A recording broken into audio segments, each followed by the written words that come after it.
for the purposes of the DVD, I wanted to film a live remote viewing session.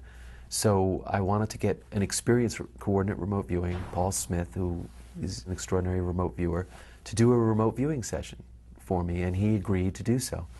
But when I got down there, he turned the cameras on me. He said, look, the best way for you to understand remote viewing is to do it yourself.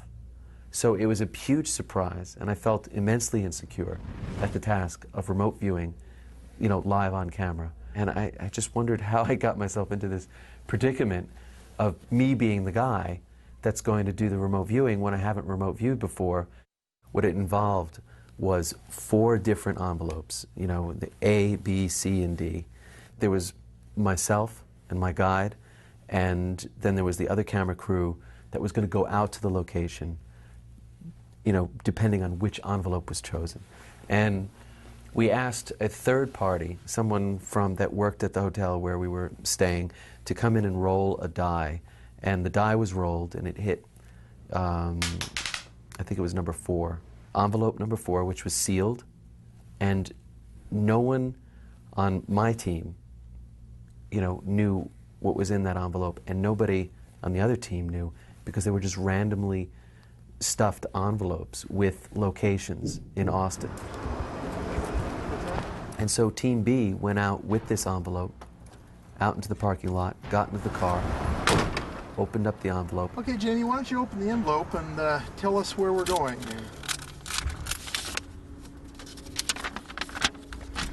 See, okay, good. Let's see if he gets it. And then went to that location. Then I was taken through a coordinate remote viewing session, which involved that team. Once that team was out there, I was basically connecting with them and sort of seeing and perceiving through what they're seeing and perceiving. The first thing I did in this coordinate remote viewing session was to quiet my mind, you know, so I did a very brief kind of meditation, you know.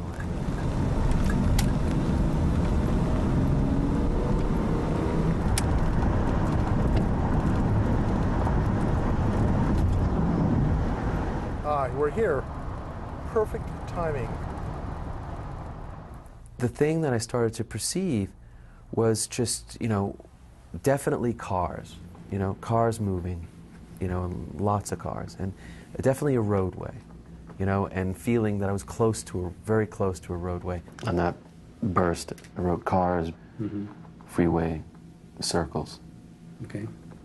And then I got this perception of trees, you know, on one side, and then I got this perception of these buildings behind me, and then, you know, so it all came in a very fragmented way. I see a circle. Okay, let's draw it, whatever you say. That's from above. Okay. And then standing from here is where the trees would be in the background. Okay. There'd be some green in here. These are buildings. So if I'm standing here, I'm looking this way, these are trees. And if I'm standing here,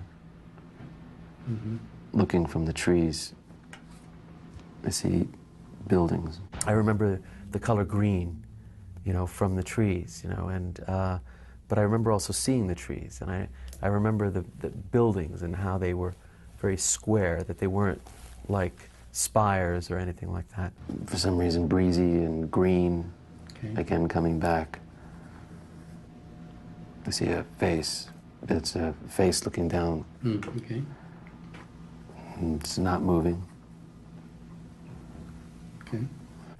And at first, you know, when I looked directly at the target, it felt like it was very high, and it looked almost like if you looked at Michelangelo's Pietà from the bottom, it looks like, you know, Mary's sort of like cloak that's coming around her head. You know, it just felt like I was looking up at this giant, you know, figure. It seems like a giant person, like a giant, you know.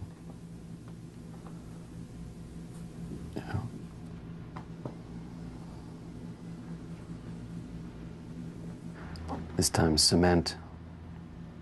Okay. Cement. It's like a statue. Statues coming in. Any sensations at the target?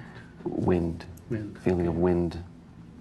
Loud and windy. And then I started to get this sense that there's a lot of steel, that there's girders, there's rivets, there's a lot of concrete. And so I started to draw those steel girders. And then I got a sense that there's cars that are moving through this target or around this target. And I thought, well, okay, then maybe it's a tunnel.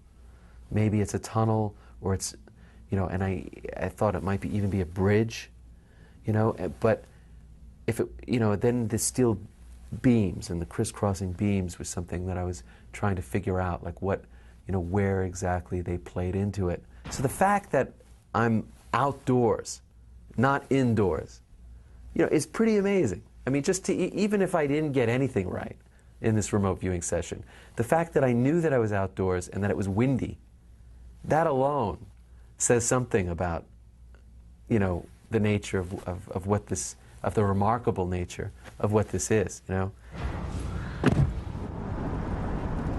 And then, after the session was done, we drove out to the site. And then all of a sudden in the distance, I see, it's, you know, Austin, Texas, very flat. In the distance, I see this steel bridge with this, just this semicircle coming up off the highway. Wow.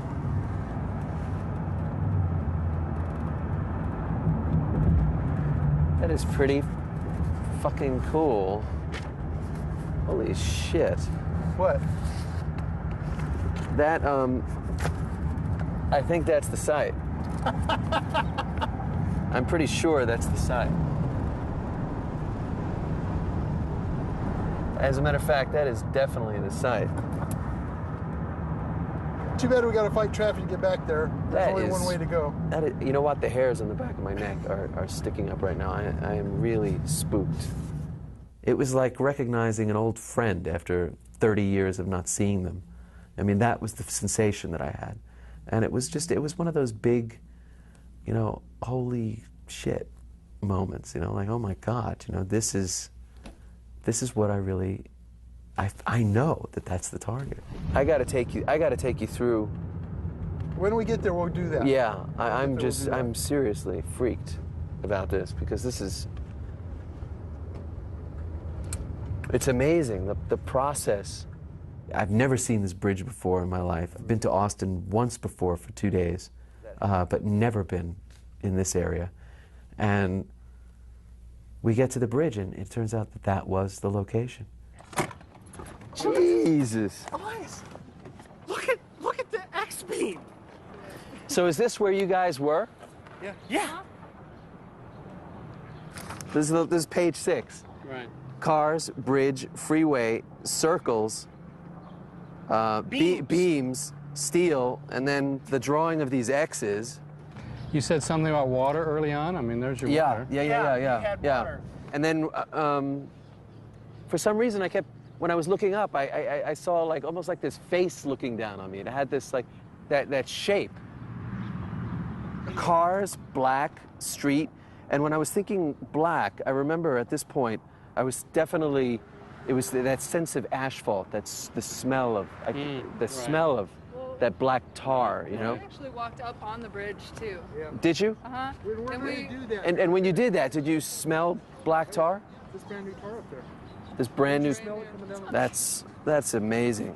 So this is the exact walk that you guys took, because as you were walking this, you know, we were simultaneously doing the viewing session, and the perspectives kept changing. I kept thinking, oh my God, I keep getting this thing wrong, because I'm looking at it from all these different ways. One time it felt like this big metal rounded statue that you looked up at, you know, and then another time it felt like a tunnel, and then the sense of cement and tar and asphalt and water and trees. Yeah, I mean, that was the forest, and I remember the feeling of the trees that there were many of them. It wasn't just like one or two. You know, looking at it from one perspective, there were just trees on one side of the object, but on the other side of the other side of the target, there were buildings. There was no question in my mind that there were these square-shaped buildings, which is exactly what I'm looking at over there right now. I mean, you or anyone in my audience could seriously go through this and within 40 minutes have their whole perception of life changed, you know?